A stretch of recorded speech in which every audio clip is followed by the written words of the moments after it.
Brothers వివాహాలు మరియు పండుగ వేడుకలకు సరికొత్త డిజైన్స్ తో అద్భుతమైన కలెక్షన్. అంటే ఇన్నాళ్ళలో మీ లైఫ్లో ఈ మిస్టేక్ నేను చేశాను, ఇది చేయకుండా ఉంటే బాగుండేది అని ఎప్పుడైనా ఫీలింగ్ సందర్భం ఉందండి? దేవుడు అని అవుతారు. ఇదే అండి, ఇలా ఇంటర్వ్యూలు ఇవ్వకూడదు అనుకున్నా కానీ ఇవ్వాల్సి వస్తుంది. ఇంటర్వ్యూలు ఇవ్వకూడదు అనుకున్నారా? ఎన్ని రోజుల నుంచి అడుగుతా తెలుసా అండి ఆయన్ని, ఏమంటే ఆల్మోస్ట్ 1 year అయిందా? అదే అండి, అంటే ఈ మిస్టేక్ మళ్ళీ మళ్ళీ చేయకూడదు అని చేస్తున్న మిస్టేక్ ఇదే. ఎందుకని రామ్ గోపాల్ కనిపించాడు కదా నాలో, నేను అలా ఫీల్ అవునండి. మిస్టేక్ అని ఏం ఫీల్ అవును, చేసిన ఫీల్ అవును. అంటే మిస్టేక్ చేయకుండా దేవుడు కూడా లేడు. ఎవడైనా పుట్టాక మిస్టేక్స్ కొన్ని వందలు ఉంటాయి. అదే అందులోంచి నేర్చుకోవాలి. అంటే ఒక మిస్టేక్ పెద్ద మిస్టేక్ అలా ఏమవుతుందండి. ఎవ్రీడే 5-6 చేస్తుంటాం, చేసిన ఏం చేస్తుంటాం, చేస్తుంటారు చెప్పడం చూడండి. అవును, అనుకోకుండా. అంటే అండి మిస్టేక్, ఇప్పుడు ఈ సిచ్యువేషన్ ఒక మిస్టేక్ జరిగింది అనుకోండి, ఇదే సిచ్యువేషన్ మళ్ళీ వచ్చినప్పుడు ఆ మిస్టేక్ జరగకుండా వేరే జరుగుతుంది. అంటే ఒకటే జరగదు కదా, సిచ్యువేషన్ మారుతూ ఉంటుంది, అన్నీ మారుతుంటాయి. కాబట్టి నన్ను అడిగితే అడిగారు, ఇంకెవరిని అడగండి.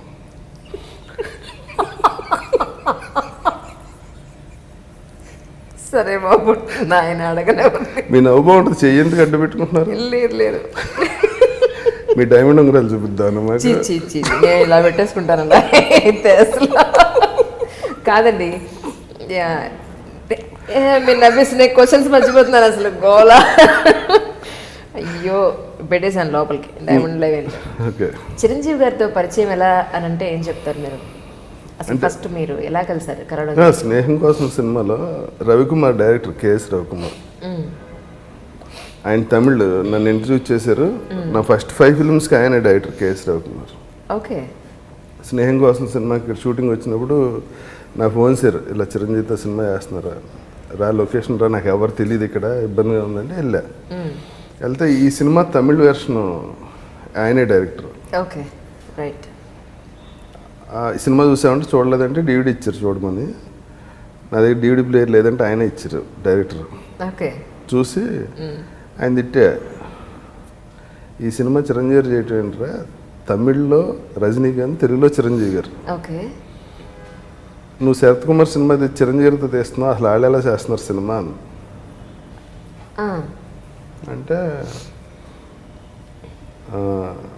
లంచ్లో చిరంజీవి గారు పిలిచారు నన్ను. ఏమన్నా నువ్వు డైరెక్టర్తో అన్నారు. నేనేమన్నా చెప్పు పర్లేదు ఇలా అన్నాను. అలా ఎందుకు అనిపించింది నీకు అన్నారు. ఆ సినిమాలో విజయ్ కుమార్ క్యారెక్టర్ దగ్గర చిరంజీవి గారు ఇలా ఉంటారు, చేతులు కట్టుకుని ఉంటారు. వాళ్ళిద్దరు చిన్నప్పుడు ఫ్రెండ్స్ అయినా ఈయన పని అయినా అది.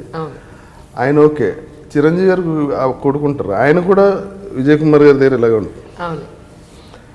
ఆయన ఫ్యాన్గా మెగాస్టార్ కదా. ఇప్పుడు విజయ్ కుమార్ అక్కడ అంటే ఇమేజ్ని బట్టి చెప్తున్నా, విజయ్ కుమార్ తమిళ్లో పెద్ద ఆర్టిస్ట్, మన తెలుగులో చాలా తక్కువ సినిమాలు చేశారు. ఆయన దగ్గర ఈయన చేతులు కట్టుకుని ఉన్న చోట నాకు ఎక్కడో నచ్చలా, అది చెప్పా. తర్వాత ఈవినింగ్ ప్రొడ్యూసర్ గారు కారులో తీసుకెళ్ళి రత్నం గారు అంటే, బీహార్ నుంచి వచ్చావు అనుకున్నాను, బీహార్ అనుకున్నావు, ఇదేమన్నా కోట్లు పెట్టి సినిమాలు చేస్తున్నావు, ఏం మాడుతావు నువ్వు వచ్చి అక్కడ, ఏం మాడుతున్నావు, ఎన్ని కోట్లు పెట్టింది తెలుసా మీకు? ఫుల్గా వాయించారు. నేను మొన్నటి లొకేషన్కి వెళ్ళటం మానేసా. అప్పుడు రవికుమార్ ఫోన్ చేశాడు, బాబు నీ సినిమా చూసినందుకు నాకు బాగా పెట్టావు, ఇక్కడ ఉండాలి నేను తెలుగు ఇండస్ట్రీలో, నువ్వు వెళ్ళిపోతావు సినిమా చేసి, నేనైతే ఎక్కడికి రాను. చిరంజీవి ఫోన్ చేశారు, రా. ఇంకా ఆ సినిమా అయ్యి ఆయన వెళ్ళిపోయాడు రవికుమార్, నేను అన్న దగ్గర ఉండిపోయాడు. అది స్నేహం కోసం. మీకు ఆయనలో అంటే చాలామంది చిరంజీవి గారు అనగానే మా అన్నయ్య అంటారు, మా ఫ్యాన్స్ అని చెప్పుకునే వాళ్ళు ఉన్నారు. మీరు అతి సన్నిహితంగా ఉన్న వ్యక్తి కాబట్టి అడుగుతున్నాను, ఆయనలో మీకు బాగా నచ్చే లక్షణం ఏమిటి? ఆయన ఎలా ఉన్నా ఇష్టం నాకు. ఆయనలో ప్రతిదీ నచ్చే విషయం. ఎలా చెప్పమంటారు, కొన్ని వందలు చెప్పగలను, ఇంటర్వ్యూ అంతా ఆయనతో అయిపోద్ది. అయ్యో. ఆయన మనం ఖాళీగా ఉంటే ఏం చేస్తాం, సొల్లుగౌర్లో యూట్యూబ్లో రాంగ్ హెడ్డింగ్స్తో వచ్చి చదివి ఆనందిస్తుంటాం కదా. ఆయన ఏం చేస్తారంటే గిన్నీస్ బుక్ ఆఫ్ వరల్డ్ రికార్డ్స్లో మెమరీ గురించి ఒకటికి వచ్చింది. లెమ్కా గిన్నె.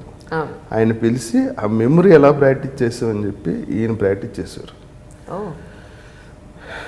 మీరు ఆశ్చర్యపోతారు చెప్తే 0 నుంచి 100 వరకు అంకెలే ఉండవు. 0 1 1 0 0 1 1 0 0 అని 100 రాస్తారు. మెమరీకి అది ఎగ్స్. దాన్ని ఒక 15 మినిట్స్ చూసి మూసేసి యాజ్ ఇట్ ఈజ్ లైన్లో చెప్పాలి. 0 1 1 0 0 0 0 1 0 అక్కడ ఏమున్నాయి, ఎన్ని సున్నాల తర్వాత ఒకట్లు ఉన్నాయి అన్నీ గుర్తుపెట్టుకోవాలి. ఓకే. ఆయన 1 to 100 100 to 1 చెప్పగలరు అన్న. లేకపోతే ఏ మ్యూజిషియన్స్ మ్యాజిక్ చేసే వాళ్ళు ఉంటారు కదా, వాళ్ళు పిలిచే టెక్నిక్స్ నేర్చుకుని వీళ్ళందరూ చిన్నపిల్లప్పుడు చరణ్ వాళ్ళందరికీ క్లోజ్ దీంట్లో ఆ టెక్నిక్స్ చేసి చూపిస్తాడు. ఓకే.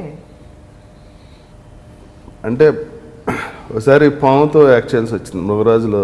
అది నేను కాదు, వేరే ఆర్టిస్ట్. ఆయన భయపడిపోతున్నారు. ఈయన జస్ట్ ఒక ఎంత దాన్ని అలా అలా పట్టుకుని ఇలా పట్టుకుని జస్ట్ ఇది ఇలా పట్టుకో, దాన్ని ఎక్కువ ప్రెస్ చేయకు, నీకెంత భయం ఉంటుంది దానికి ఎంత భయం ఉంటుంది. అప్పుడు రివర్స్ అవుతుంది, దాన్ని అలా హ్యాండిల్ చేయి, దానికి ఇలా మూమెంట్ ఉంటుంది, ఆ మూమెంట్ నువ్వు హోల్డ్ చేయ గట్టిగా భయంతో అని. జస్ట్ ఇలా 2 ఏళ్ళతో పట్టుకుని అలా పట్టుకున్నారు. అది అలా ఉంది హ్యాపీగా పిల్లోడిని ఎత్తుకున్నట్టు. ఒకటని కాదండి, ఇలాగే మీకు కొన్ని వందలు చెప్తా. హార్స్ రైడింగ్ అని ఎక్కడ నేర్చుకోలేదా? ఎక్కడో షూటింగ్లో గుర్రం ఉంటే ఎక్కి చేస్తారు అంతే. ఆయన హార్స్ రైడింగ్ అది చేస్తారు, మీకు తెలుసు కదా. కొండవీటి దొంగప్పటి నుంచి అసలు చేతులు వదిలేసి కూడా చేయదు. అది ఎక్కడ నేర్చుకుని చేయలే. ఆయన క్లాసికల్ డ్యాన్స్ రాదు, ఏ డ్యాన్స్ ఆయన నేర్చుకోలే. ఇప్పుడు డ్యాన్స్ చేసినప్పుడు నేను కూడా హీరోగా ఏదో 2 సినిమాలు చేశాను, అది చేసినప్పుడు హ్యాండ్స్ ఎక్కడ పెట్టుకోవాలి తెలియదు. తెలుసండి మీకు ఎంత కష్టమో. మీకు ఆర్టిస్ట్ కాదు, మీకు డైలాగ్ చెప్పినప్పుడు కూడా అనిపిస్తుంది చేతులు ఎక్కడ పెట్టుకోవాలి తెలియదు. మీకు ఇంటర్వ్యూ చేసినప్పుడు తెలియట్లే ఎక్కడ పెట్టుకోవాలో. అయ్యో మళ్ళీ మీ డైమండ్ అన్నీ చూపించారు. ఈ అలవాట్లో పొరపాటు సార్.